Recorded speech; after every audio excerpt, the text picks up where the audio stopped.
4절까지 말씀 신약성경 317면에 있습니다. 에베소서 6장 20절부터 24절까지 말씀 우리 한 목소리로 함께 말씀 읽겠습니다. 이 일을 위하여 내가 쇠사슬에 매인 사신이 된 것은 나로 이 일에 당연히 할 말을 담대히 하게 하려 하심이라. 나의 사정 곧 내가 무엇을 하는지 너희에게도 알리려 하노니 사랑을 받은 형제요 주 안에서 진실한 일꾼인 두기고가 모든 일을 너희에게 알리리라. 우리 사정을 알리고 또 너희 마음을 위로하기 위하여 내가 특별히 그를 너희에게 보내었노라. 아버지 하나님과 주 예수 그리스도께로부터 평안과 믿음을 겸한 사랑이 형제들에게 있을지어다. 우리 주 예수 그리스도를 변함없이 사랑하는 모든 자에게 은혜가 있을지어다. 아멘. 자, 우리 귀한 믿음의 지체들 인사하겠습니다. 잘 지내셨지요? 오늘 꼭 은혜 받고 가야 됩니다. 성령 충만한 하루 되세요. 네, 다 잘하시는데 간혹 좀 힘들어 하시는 분이 계세요.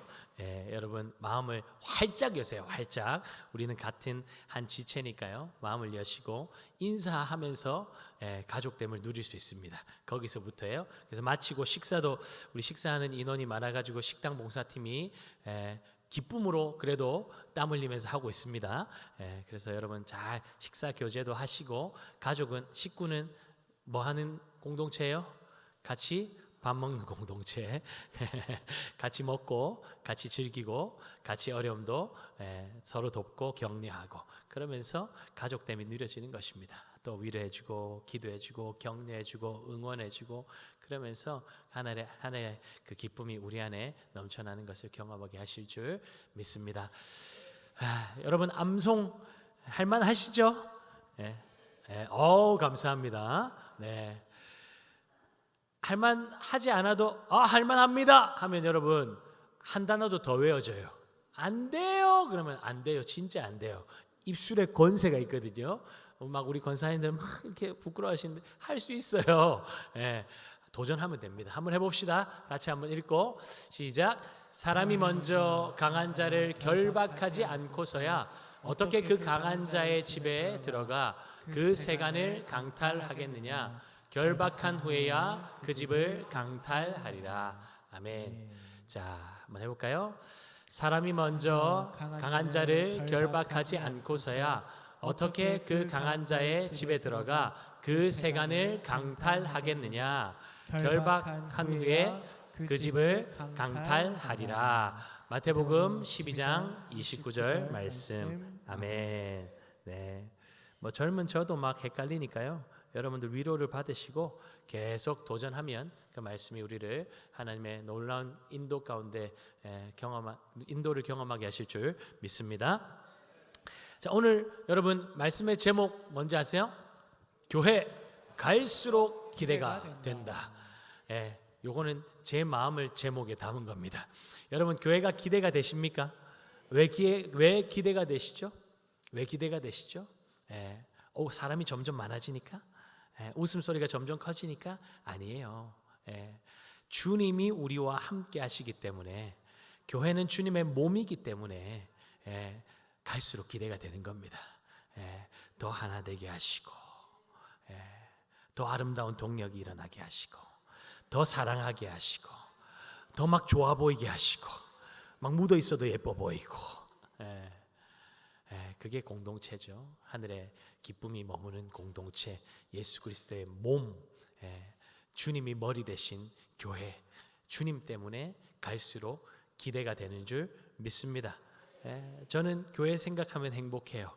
우리 구미 강동교회를 생각하면 행복해요. 다른 교회와 비교가 안 됩니다. 교회를 사랑하는 마음, 곧 주님을 사랑하는 마음입니다. 주님을 사랑하는 마음 이꼴 교회를 사랑하는 마음이에요. 왜? 주님의 몸이기 때문에. 에베소서를 우리가 1월 달부터 쭉 지금까지 달려왔는데 오늘 이제 마지막 시간입니다. 다음 주에 한 주 더 하는 거 아니야. 오늘 마지막. 네, 하나님이 이 시간들을 통해서 얼마나 또 우리의 마음 가운데 불을 주시고 기대함을 주시고 사모함을 주셨습니까? 여러분, 이 말씀을 잊지 마시고 마음에 새기고 주님의 몸을 더욱더 사랑하고 또 교회를 더 아름답게 세우는 데 쓰임받는 우리 모든 주의 권속들 되시기를 예수님의 이름으로 축복합니다. 에베소 교회 성도들을 위해서 기도하다가 이제 바울은 자신을 위해서 기도해달라고 부탁하고 있죠. 기도 부탁하는 것을 부끄러워하는 분들이 간혹 계십니다. 아유, 뭐 이런 기도까지 부탁하겠어. 그런 분 계신데 그럴 필요가 없고 그래서도 안 됩니다. 그런 기도까지 부탁하라고 공동체가 있는 것입니다. 우리는 주님 안에서 한 지체입니다. 지체 중에 하나라도 아프면, 상하면 몸 전체가 상하고 고통당하는 것이 몸이죠. 그러니 한 지체도 외면하거나 하찮게 여기거나 그냥 내버려 두면 안 됩니다. 얼굴 표정이 안 좋아요? 찾아가서 물어보세요. 얼굴 표정이 왜 그 모양이에요? 이러면 안 되고, 항상 밝으신데, 제가 이야기했죠. 항상 밝은데 오늘따라 이상하게 조금 그렇네요. 무슨 일 있어요? 제가 기도해 드릴 것 없어요? 도울 일 없어요? 말만이라도. 여러분, 그러면서 누군가 나에게 물어봐 주는 분이 있네. 그게 우리에게 얼마나 큰 힘이 돼요. 격려가 되고 지지가 되고. 그러니까 여러분, 한 사람도 그냥 내버려 두면 안 됩니다. 한 번도 인사 안 했는데요. 괜찮아요. 가서 인사하면 어때요? 지나가는 사람한테도 인사하는데, 엘리베이터 타서 주변 이웃들에게도 인사하는데, 예수 그리스도 안에서 한 몸 되었는데 왜 인사 못합니까? 먼저 인사할 수 있는 거죠. 내가 더 나이가 많으니까 먼저 해. 그런 분 없죠? 가족 안에서 하나 되고 하나됨을 누리려면 먼저 인사하고 먼저 마음을 열고 다가가는 것이 가족됨을 누리는 방법입니다. 저도 성도님들께 부담이 될까 봐 저의 이야기를 아주 자제하는 편이긴 하지만 간혹 우리 성도님들께 기도 부탁을 합니다. 특별히 우리 금요기도회 같은 경우에는 아주 긴 시간 동안 기도하고 또 말씀도 나누기 때문에 제가 제 마음을 거기에서 아주 편안하게 이야기할 때가 많아요. 그래서 기도 부탁도 하고 하는데, 우리가 믿음의 지체이고 동력자들이니까 얼마든지 기도를 부탁하는 것 전혀 문제가 없습니다. 당연한 거예요. 무엇보다 당연히 할 말을 담대하게 선포할 수 있도록 기도해달라는 이 바울의 이 기도 부탁은 저에게도 동일한 기도의 제목입니다. 당연히 해야 할 말을 강단에서 선포할 수 있도록 여러분 위해서 기도해 주시기 바랍니다. 복음을 전할 때 듣기 좋은 소리만 할 수 있습니까? 복음이 진짜 복음으로 들려지려면 죄 때문에 우리가 얼마나 절망적인 상태에 있었는지를 먼저 전해야 합니다. 그래서 에베소서 2장에 바울이 뭐라고 말하고 있습니까? 너희는 허물과 죄로 죽었던 자들이다. 이 세상의 풍조와 공중의 권세를 잡은 자를 따랐고 육체의 욕심을 따라서 마음에 원하던 것을 하는 본질상 진노의 자녀들이었다라고 먼저 선포하죠. 죄의 저주를 받아 죽어 마땅한 자들이었다고 말하고 있습니다. 여러분, 이런 말을 듣고 좋아할 사람이 누가 있습니까? 그러니 설교자들의 마음속에 항상 유혹과 고민이 존재합니다. 세상에서 그 전쟁과 같은 삶을 힘써 싸우다가 돌아왔는데 너무 고생 많았죠. 너무 수고했죠. 격려해주고 위로하고 싶은 마음이 왜 없겠습니까? 그러나 우리가 당면한 전쟁은 주님이 다시 오실 때까지 계속되어야 하기에 그저 사람의 말과 위로 정도로만 끝낼 수가 없는 것이죠. 전신갑주로 더욱더 무장하시고 기도의 자리에서 결판 날 때까지 더 기도하고 엎드립시다. 주님 붙잡고 더 견고하게 서십시오. 권면하고 도전할 수밖에 없는 것입니다. 왜죠? 결국 다시 싸울 힘과 능력, 위로와 격려는 사람의 그 말과 위로로 되는 것이 아니라 하나님으로부터 공급되는 것이기 때문입니다. 그러니 내 마음을 왜 이렇게 몰라주나? 좀 살살하면 안 되나? 이렇게까지 몰아붙여야 하나? 좀 나긋나긋하게 좀 부드럽게 하면 안 되나? 하는 생각이 들 수도 있지만 성도와 세상을 변화시키는 것이 무엇인지를 알기에 당연히 해야 할 말을 할 수밖에 없는 것입니다. 그렇게 바울은 복음을 전하다가 쇠사슬에 매인 신세가 된 것이죠. 바울이 에베소 성도들에게 자신을 어떻게 소개하고 있습니까? 나는 쇠사슬에 매인 사신이 되었다라고 말하죠. 여러분, 사신은 한 나라를 대표해서 다른 나라에 파견되는 외교 사절의 최고 직급 아닙니까? 옷이 품격과 권위를 드러내는 상징으로 생각했던 때이니 한 나라를 대표하는 그들의 옷차림이 어땠을까요? 화려한 최고급 그런 옷을 입었을 뿐만 아니라 번쩍번쩍 빛나는 금 장신구도 온몸에 두르고 다니지 않았겠습니까? 그런데 하나님 나라의 사신인 바울이 두른 것은 무엇이었습니까? 허름한 제수복에 화려하기는커녕 비참하고 비천한 쇠사슬이 그의 손과 발에 둘려져 있었습니다. 너무나 아이러니하지 않습니까? 하나님의 나라가 어떠한지를 드러내는 역할을 하는 대표 사신이 화려한 보석으로 치장해도 모자랄 판에 쇠사슬에 묶여 있다니요. 이해가 되지 않죠. 그런데 성경은 하나님 나라를 어떻게 설명하고 있습니까? 한번 볼까요? 누가복음 17장. 하나님의 나라는 볼 수 있게 임하는 것이 아니요 또 여기 있다 저기 있다고도 못하리니 하나님의 나라는 너희 안에 있느니라. 겉모양으로 보여지는 게 아닌 겁니다. 우리 자체로 하나님 나라가 증거되어야 하는 거예요. 세상은 힘과 부로 권위를 나타내지만 하나님의 나라는 겸손과 희생으로 드러나는 나라입니다. 그것이 하나님 나라의 주인이신 예수 그리스도께서 우리에게 보여주신 모범 아닙니까? 그분은 찬란한 하늘의 영광을 벗으시고 비천한 인간의 몸을 입으셨고 이 땅 가운데 가장 낮은 자리로 내려오셨습니다. 그분은 화려한 옷을 걸치는 대신에 옷 벗김을 당하셨고 화려한 보석 대신에 머리에 가시 면류관을 쓰시고 십자가에 달리셨습니다.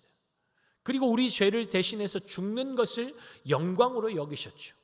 하늘의 미랄처럼 자신의 죽음으로 이 땅에 수많은 생명이 살게 될 것이기 때문입니다. 십자가의 묶임으로 많은 사람이 자유를 얻게 되고 죽음으로 생명을 얻게 되는 것, 이것이 복음의 역설 아닙니까? 세상은 알 수도 없고 이해할 수도 없는 이 놀라운 신비를 경험했기에 바울은 쇠사슬에 매여 있으면서도 나는 그리스도의 사신이다 라고 당당하게 드러내고 있는 것입니다. 여러분, 내가 누구인지를 아는 것만큼 중요한 것은 없습니다. 거기서 모든 삶의 방향이 결정되기 때문입니다. 여러분, 에베소서가 끊임없이 외치는 중요한 주제 중에 하나가 무엇입니까? 교회란 무엇인가 아닙니까? 교회가 건물이 아니라 사람이라는 것. 우리 한 사람 한 사람이 성령께서 거하시는 성전이 되었다는 사실이 우리의 삶의 가치와 방향을 완전히 다르게 만들지 않았습니까? 복음이 바울의 삶의 가치와 방향을 완전히 바꾸어 버리니까 그의 삶에 귀중하게 여기던 모든 것들을 그는 다 배설물과 같이 여겼고 복음으로 인해서 받는 육체적, 정신적 큰 상처들을 그가 뭐라 표현하고 있습니까? 이 모든 상처들 때문에 내가 너무나 억울하고 아프고 쓴뿌리가 되었다가 아니라 내가 내 몸에 예수의 흔적을 지니고 있노라. 이런 고백을 하고 있죠. 여러분, 얼마나 영광스러운 고백입니까? 내가 믿는 분이 어떤 분인지, 내가 누구인지를 아니까 상처가 흔적이 되고 흔적이 증거가 되는 것이죠. 어떤 증거입니까? 예수님이 나와 함께하고 계시다는 증거입니다. 그 증거를 나만 보는 것이 아니라 주변의 모든 사람들도 함께 보게 되는 것이죠. 여러분, 그러니 어찌 담대하지 않을 수 있겠습니까? 물론 고난이 쉽다는 말은 아닙니다. 그러나 복음을 경험했다면 적어도 고난이 전혀 다르게 해석될 수는 있는 것이죠. 디모데후서 1장 12절 함께 볼까요?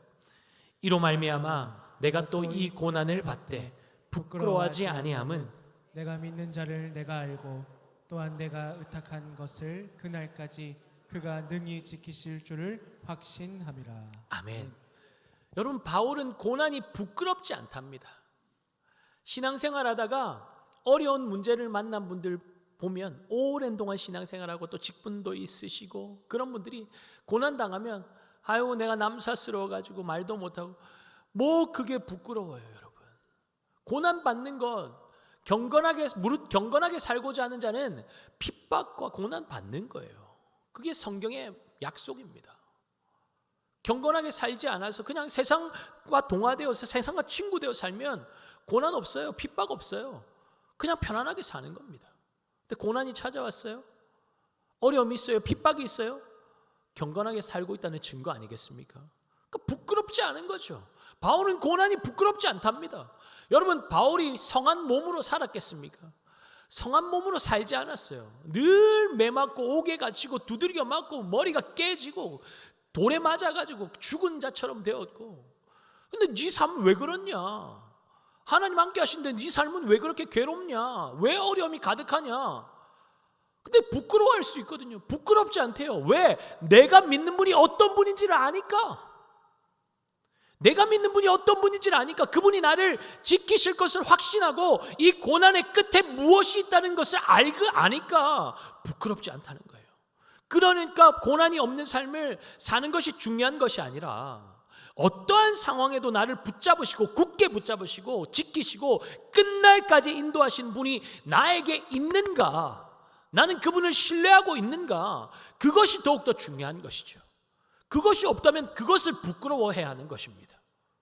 고난은 누구에게나 찾아오죠. 예수 잘 믿어도 고난은 있고요, 예수 안 믿어도 고난이 있습니다. 그렇다면 차이점이 무엇입니까? 뭐가 달라요? 예수 믿는 자와 믿지 않는 자가 뭐가 다른 거예요? 고난 당할 때 안전하게 피할 곳이 있냐는 것이겠죠. 바울은 자신의 피난처가 되시며 도움이 되시는 분께 철저하게 자신을 의탁하고 있고 믿음의 지체들에게 자신을 위한 기도를 부탁하고 있습니다. 여러분은 고난 중에 피할 곳이 있으십니까? 그곳은 안전해요? 고난 중에 기도를 부탁할 지체들이 있으십니까? 전도서 4장 9절 10절 볼까요? 두 사람이 한 사람보다 나음은 그들이 수고함으로 좋은 상을 얻을 것입니다. 혹시 그들이 넘어지면 하나가 그 동물을 붙들어 일으키려니와 홀로 있어 넘어지고 붙들어 일으킬 자가 없는 자에게는 화가 있으리라. 여러분, 주변 한번 돌아보시겠어요? 목을 한번 돌려보세요. 허리도 돌려보세요. 뒤에 누가 앉아있나? 오늘 누가 안 왔나? 여러분 보십니까?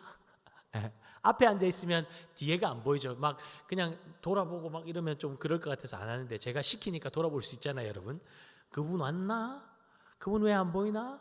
제가 그래요. 저는 한 번씩 이제 보이던 분이 안 보이면 제 아내한테 잘 질문하거든요. 그러면 제 아내가 이제 막 확인해요. 그리고 우리 교역자들한테도 확인하는데, 여러분 주변에 있는 분들이 바로 나의 동력자입니다. 우리는 함께 수고함으로 하나님이 주시는 좋은 상을 받게 될 동력자들입니다. 한번 할까요?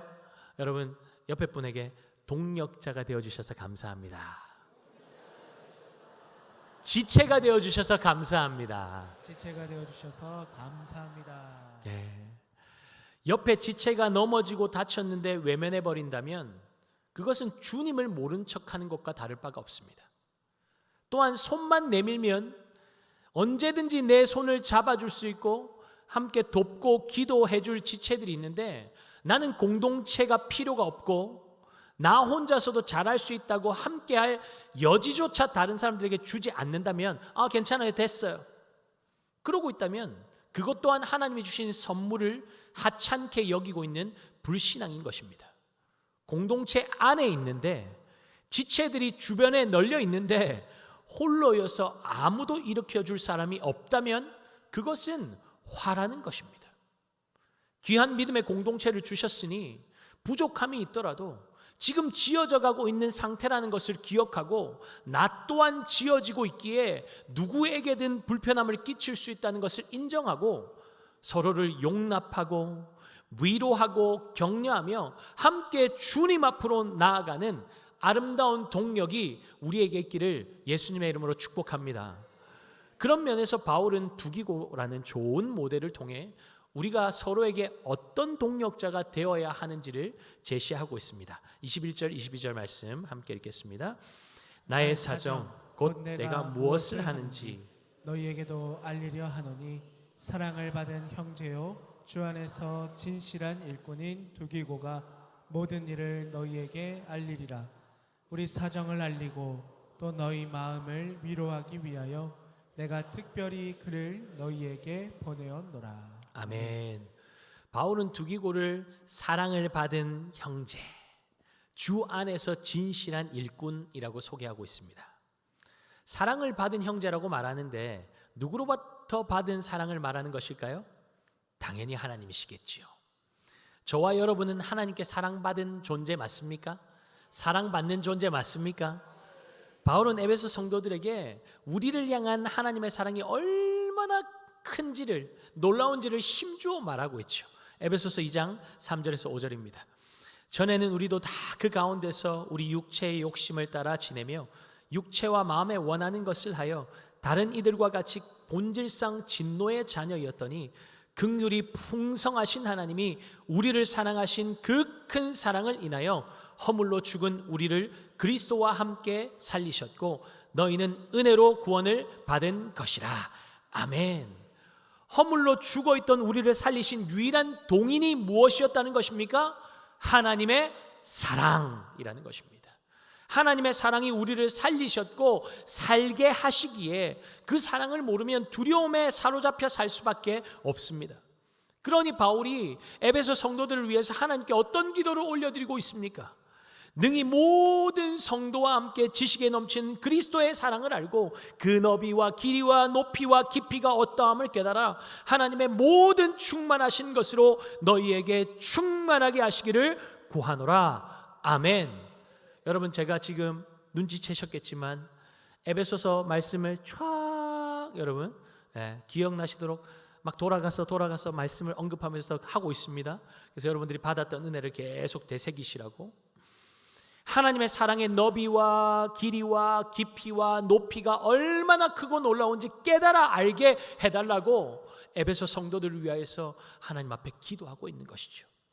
여러분, 신앙생활의 연수가 더해져 가면서 주님 사랑 안으로 더 깊이 빠져들고 계십니까? 그 놀라운 사랑을 누리고 계시고 더 누리고 싶은 갈망으로 충만하시죠? 오늘 예배 시간에도 또 어떤 은혜를 부어주실까? 주님의 사랑을 기대합니다. 그 마음으로 나가고 계시죠? 하나님의 사랑은 한번 반짝 누리고 마는 인스턴트식 사랑이 아니고 다함이 없는 사랑입니다. 그분의 사랑은 끝이 없고 영원히 끊어지지 않고 변하지 않는 사랑입니다. 유통기한이 없어요. 그러니 예전에 누렸던 하나님과의 사랑 참 달콤하고 좋았는데 뜨거웠는데 추억하면서 살 필요가 없다는 것이죠. 젊었을 때만 하나님과 사랑을 진하게 나눌 수 있는 것이 아니라 세월이 지나갈수록 더 순도 높고 농도 짙은 사랑이 나누어질 수 있다는 것입니다. 주님을 향한 사랑이 깊어지는 것이 왜 중요할까요?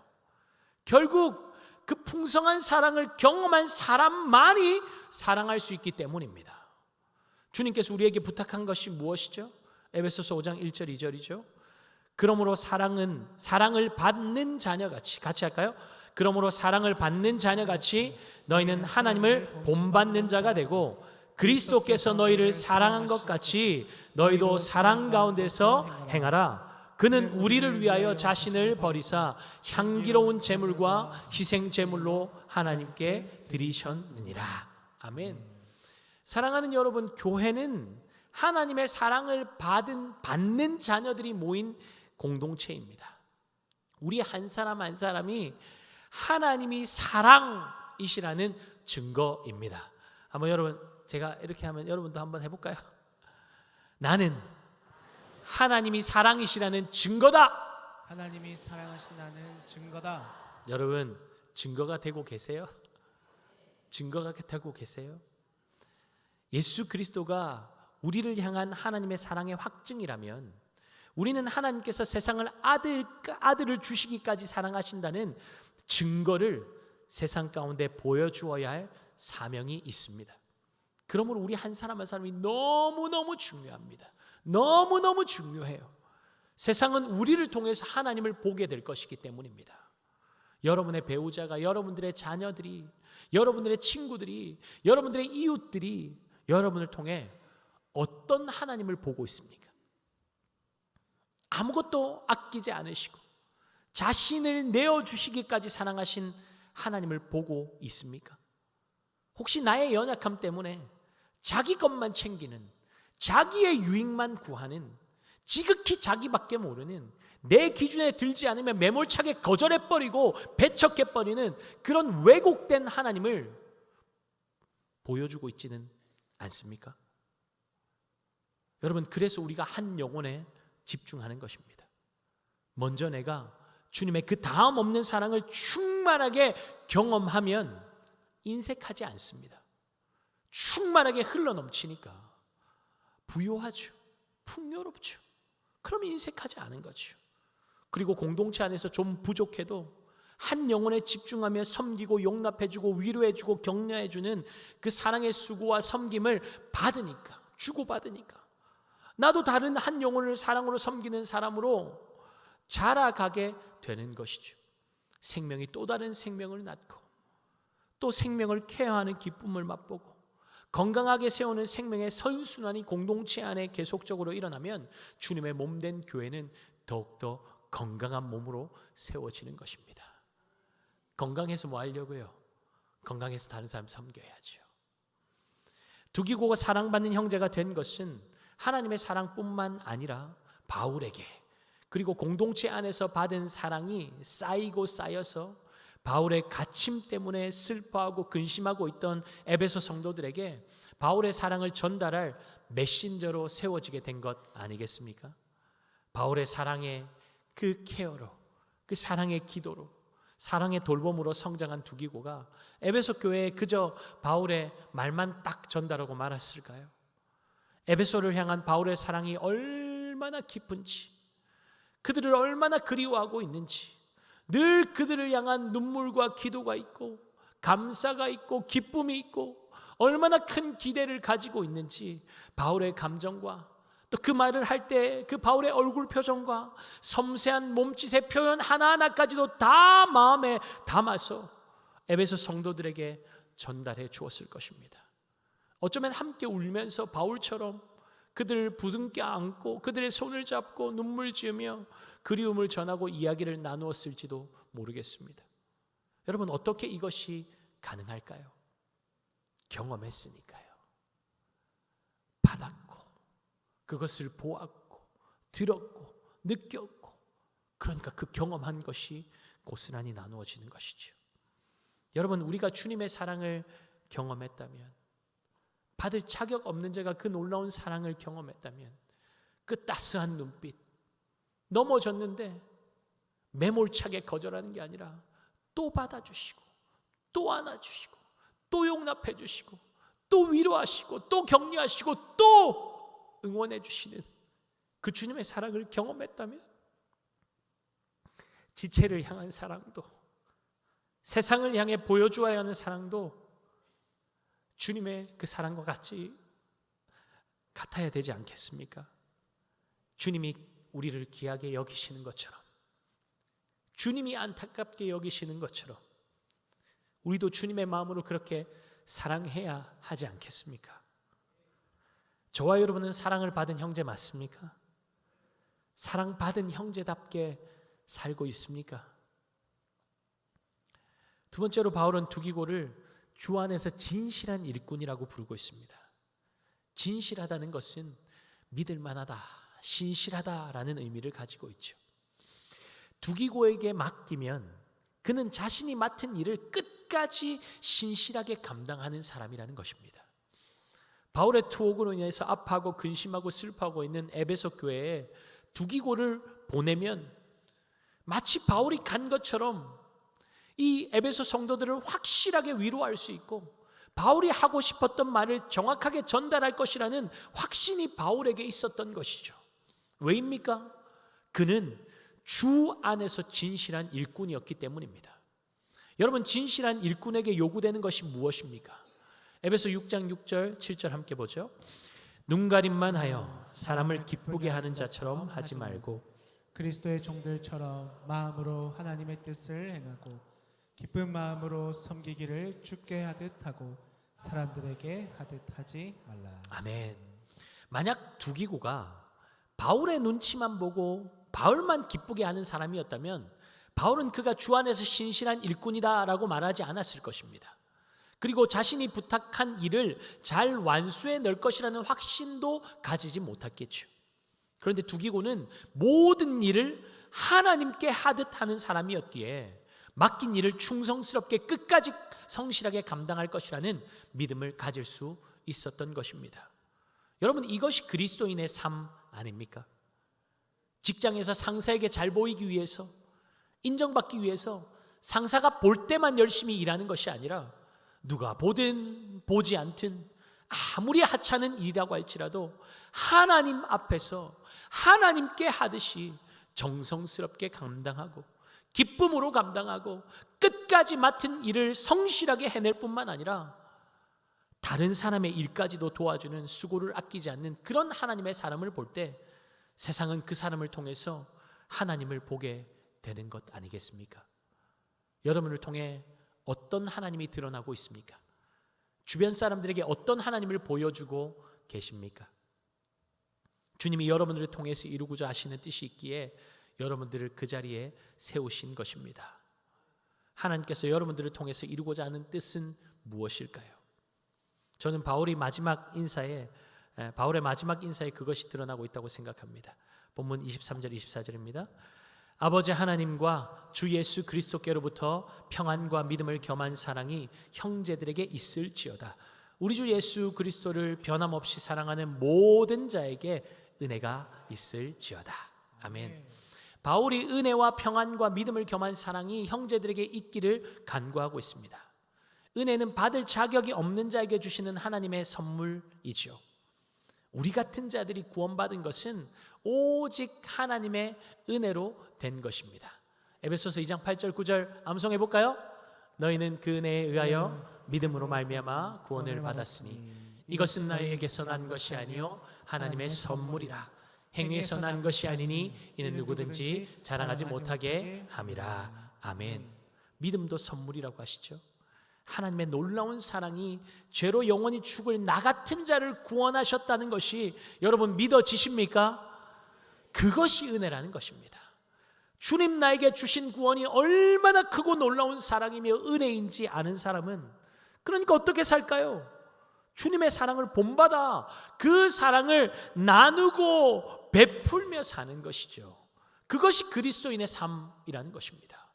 은혜 받은 사람의 삶이 어때야 하는지 골로새서 3장 15절은 좀 더 분명하게 말씀하고 있습니다. 함께 봅니다. 그리스도의 평강이 너희 마음을 주장하게 하라. 평강을 위하여 너희가 한 몸으로 부르심을 받았나니 또한 너희는 감사하는 자가 되라. 뭘 위해 부르셨다고요? 평강을 위하여 너희가 한 몸으로 부르심을 받았다는 것입니다.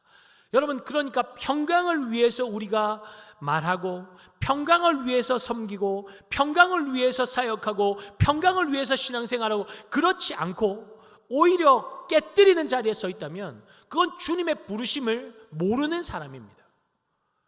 주님의 부르심과 상관없이 살아가는 사람입니다. 육의 소욕을 쫓아가는 자겠죠. 주님께서 우리를 구원하시고 한 몸으로 부르신 목적이 바로 평강이라고 분명하게 말씀하고 있습니다. 여러분, 예수님께서 이 땅에 오신 목적이 평안 아닙니까? 평강 아닙니까? 죄로 인해서 영원한 생명이신 하나님께서 떨어져 나와서 죄와 사망의 저주 아래 종노릇하며 절망 가운데 있던 우리를 위해서 예수님께서 십자가에 달리셨습니다. 하나님과 깨어진 그 관계를 회복시키고 평안하게 하시려고 십자가에 달리신 것이죠. 그래서 에베소서 2장 14절에 뭐라고 말씀하고 있죠? 그는 우리의 화평이신지라 둘로 하나를 만드사 원수된 것 곧 중안에 막힌 담을 자기 육체로 허시고 그분의 죽음으로 하나님과 원수되었던 우리의 깨어진 관계가 화목하게 된 것이죠. 그뿐입니까? 이방인과 유대인을 나누고 있던 담을, 그들을 가로막고 있던 그 높은 담을 자기의 육체로 허물어 버리시고 하나 되게 하시고 예수 그리스도 안에서 모든 것이 통일되게 하시는 새로운 하늘 공동체를 만드신 분이 바로 우리 주님이시라는 것입니다. 그러니 주님의 몸 안에서 하나로 부름받은 교회의 사명이 무엇이 되어야 한다는 것입니까? 평안이라는 것이죠. 먼저 몸 안에서 평안에 매는 줄로 성령이 하나 되게 하신 것을 힘써 지켜내야 합니다. 힘써 지키라 명하시는 이유가 무엇입니까? 힘써 지키지 않으면 하나됨을 이루기가 어렵기 때문입니다. 사단이 몸을 나누기 위해서 깨뜨리려고 얼마나 집요하게 공격을 합니까? 그러니 전신갑주를 입고 무장하여서 주 안에 굳게 서서 깨어 기도해야 하는 것입니다. 그리고 지체들이 서로를 향해서 어떻게 하라고 말씀하십니까? 에베소서 4장 2절이죠. 모든 겸손과 함께합니다. 모든 겸손과 온유로 하고 오래 참음으로 사랑 가운데서 용납하고. 한 번 더요.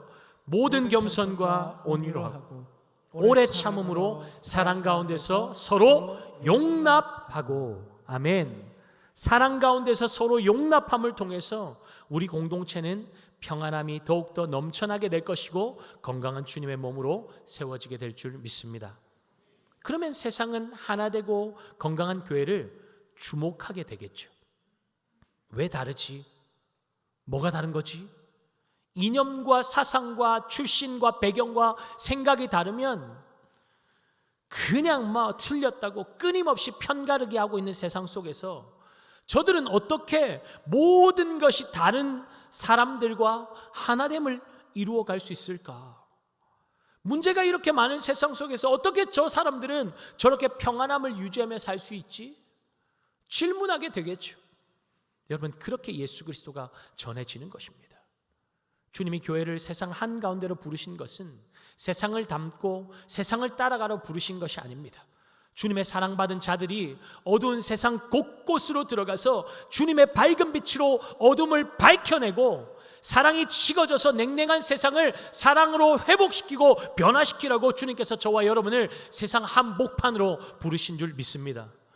맡은 자에게 구할 것은 무엇입니까? 충성이죠. 충성은 끝까지 변하지 않는 신실함을 말하는 것 아닙니까? 바울이 두기고를 주 안에서 진실한 일꾼이라 소개했던 것처럼 저와 여러분도 누군가에게 그런 칭찬을 들을 수 있다면 얼마나 좋을까요? 여러분, 그런 칭찬 듣고 계십니까? 한번 맡으면 끝을 보는 사람, 싸우면 끝을 보는 사람이 아니라 맡겨진 일을 끝까지 해내는 사람, 맡겨놓으면 걱정하지 않고 반드시 해낼 것이라는 기대를 받는 사람, 그 말을 우리가 세상 속에서 들어야 하지 않겠습니까? 예수 믿는 사람들 착한 거는 같은데 맡기면 일을 제대로 못해, 제대로 마치지를 못해, 그런 소리 들으면 안 되는 것이죠. 그러면 복음의 장애물이 되는 것입니다. 성실하게 맡은 바 일을 감당하는 것 또한 하나님 앞에 드리는 예배인 것을 기억하십시오. 탁월함보다 성실함이 더욱더 중요합니다. 묵묵하게 성실하게 맡은 바 임무를 다해야 합니다. 맡겨진 일을 다 못했으면 밤을 새워서라도 해내야 하는 것이죠. 왜죠? 우리는 내 사랑하는 주님 앞에서 그 일을 감당하고 있는 것이기 때문입니다. 생계 때문이 아닌 것이죠. 그러면 일을 대하는 자세가 달라질 수밖에 없습니다. 신실하게 감당하는 것이죠.